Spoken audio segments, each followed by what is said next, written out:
Chapter 39. Bonkers. Miss Swine watched like a hawk as Grandpa and Jack disappeared out the living room together. As families were visiting Twilight Towers that day, the front door was unlocked, so the pair went out and made their way across the garden. Jack's mother and father stayed inside in the warm living room, and watched them from the window. As soon as they were a safe distance from the main building, Grandpa slipped Jack a couple of socks filled with dirt. These, he was instructed, to stuff down his trousers, one for each leg. As soon as they'd reached the rather pitiful flower bed, which was really nothing more than a patch of earth with a couple of flower bulbs sticking out, the boy took his grandfather's lead. Waddling like a pair of penguins, first Grandpa and then Jack pulled on the elastic bands, tipping the soiled socks up, and released the dirt. It trickled down their legs and out the bottom of their trousers. After checking the nurses high up on the observation towers were not looking, they patted the dirt into the soil of the flower bed with their feet. "Was that all the soil from last night, Wing Commander?" asked the boy. "Roger, Squadron Leader," replied Grandpa. Jack looked down at the tiny amount of dirt. It couldn't have been more than a few cans worth. At this rate, the tunnel would be completed about 2083. The thing is, the boy started a sentence, but couldn't quite finish it for fear of hurting the old man's feelings.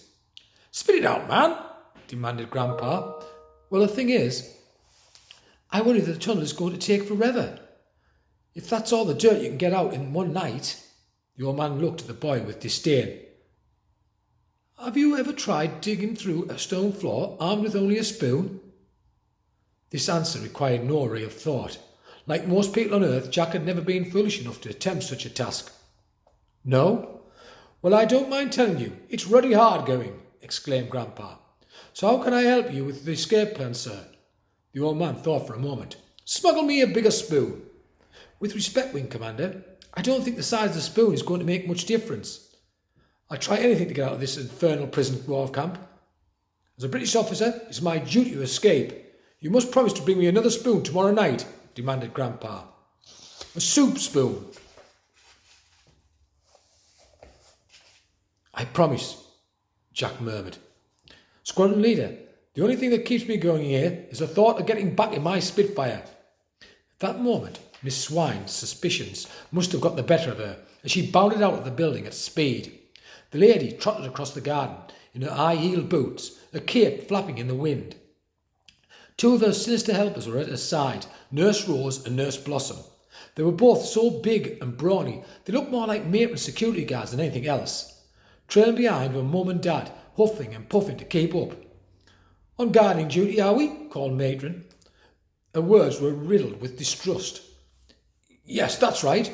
Just tending to the flower beds." "Commandant," shouted Grandpa. "Commandant?" repeated Miss Swine. "The silly old fool thinks he's in a prison of war camp." Matron laughed. The two nurses were a bit slow in the uptake, but after a moment joined in with their laughter. "Ha ha ha ha!" As Mum and Dad reached the flower bed, Miss Swine held court for a moment. "Oh, you have to have a good sense of humour to work here at Twilight Towers." "You certainly do, Matron," replied Nurse Rose, in her gruff voice. "So many of my old folk have gone gaga. But Grandpa is the most gaga of them all." "How dare you!" said the boy. "Don't be rude to the nice matron, son," said Mum. "Look at him," exclaimed Matron. "This man is bonkers." "No, Commandant, my name is not Bonkers, it's Bunting," corrected Grandpa. "I think there is a Flight Lieutenant Bonkers with the 501 Squadron over in Gloucester."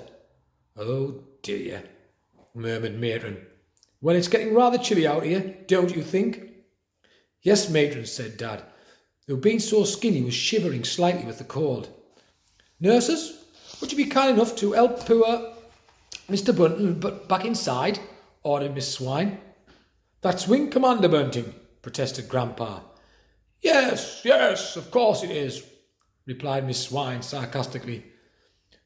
Together, Nurse Rose and Nurse Blossom picked up the old man by his ankles. Dangling him upside down, they marched him back into the building. "Let go of him!" shouted the boy. "Do they have to carry him in like that?" "It's good for his bad back," replied Matron cheerily.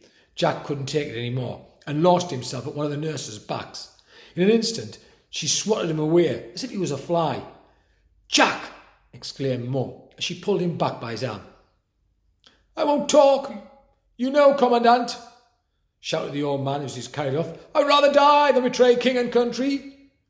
"Commandant, indeed. That does make me giggle," said Matron, before looking at her watch. "Well, we should be all getting back inside to enjoy the party. There's still 2 whole minutes of visiting time left." Matron ushered Mum and Dad ahead. "Please, after you, Barbara and Barry." But then Miss Swine loitered for a moment to have a private word with Jack. "I know you were up to something, you nasty little child," she hissed. "I'll be watching you." A shiver ran down the boy's spine. Chapter 40. A Rope of Knickers. The next evening, Jack was sat up on top of the bunk of his bedroom. Under his pillow, he had hidden a large serving spoon he had swiped from the school cafeteria at lunchtime. He had stuffed it down his trousers, which made him limp like a wooden leg, as though he had a wooden leg. As his model planes dangled around his head, the boy felt torn. He had promised his grandfather he would make another of his secret visits to Twilight Towers later that night. However, even with a bigger spoon, Grandpa had a less than zero chance of escape. The only point the boy could see of carrying on with this whole charade was the old man would not lose hope. Because without hope, Grandpa would have nothing. Perhaps Grandpa could live out his days digging his tunnel, dreaming of an escape. That would never come, thought Jack. As much as he hated Twilight Towers and the sinister Miss Swine, the boy didn't have another plan. Talking to his parents again had been no use. They believed their son had an overactive imagination after spending so much time with his dotty grandfather. To them, this sounded like just another fantasy. So, regular as clockwork now, the boy waited for night to fall. Then he grabbed the serving spoon and climbed out of his bedroom window. But when he arrived at Twilight Towers, he noticed something worrying. The drain pipe that had been used before to climb up to the window of Grandpa's dormitory had been yanked off the wall. It was now lying in bits on the gravel, with Matron and her army of nurses onto him. This was his only means of scaling the building. Frightened he would be walking into a trap that might land his grandfather in deeper trouble, the boy decided to leave immediately. But just as he was crawling back across the lawn, Jack heard a noise coming from the roof. It was the sound of a little wooden door opening. Was it Miss Swine or one of her nurses? Had Jack been busted? Looking up, he spied a figure on top of the building, clambering out of the tiny hatch. It was Grandpa. Still in his pyjamas, the old man was trying to squeeze himself through the hatch hole. The opening was small. As he forced himself through, his pyjama bottoms slipped down, exposing his saggy behind. Grandpa crawled onto the roof and stood up. As soon as he had regained his balance, he hoisted up his pyjama bottoms. The roof had quite a slope to it, and as a wicked winter wind blew across the moors, the old man wobbled on his way down to the roof edge. Jack called up his grandfather as quietly as he could. "What on earth are you doing up there?" The old man looked puzzled for a moment as to where the voice was coming from. "Down here." "Oh, squadron leader, there you are." "But I think you mean, what on earth are you doing up there, sir?" "Let's not forget our manners just because the war is on." "Apologies. What on earth are you doing up there, sir?" the boy called. The commandant suspected something was up. "At the old camp search from top to bottom. One of the guards found the tunnel I had dug in the basement. Well, I say tunnel. The scrapings on the stone floor I made with a spoon. Now they know there is escape afoot. Earlier, guards burst into the cells and ripped everything apart. Down and blast them all, smashed up furniture, upturned beds, looking for clues." "Did they find the spoon?" "No, I just managed to hide it by clenching it between my buttocks. It was the only place they didn't look. But I couldn't hold it in there any longer, so I had to make a new plan. I had to escape tonight." "Tonight?" "Yes, squadron leader." "But sir, how are you going to get down from there? You're 4 floors up." "Yes. Shame I didn't pack my parachute. But I did manage to tie together this." With that, the old man scuttled back to the hatch and pulled out what looked like a rope of some sort.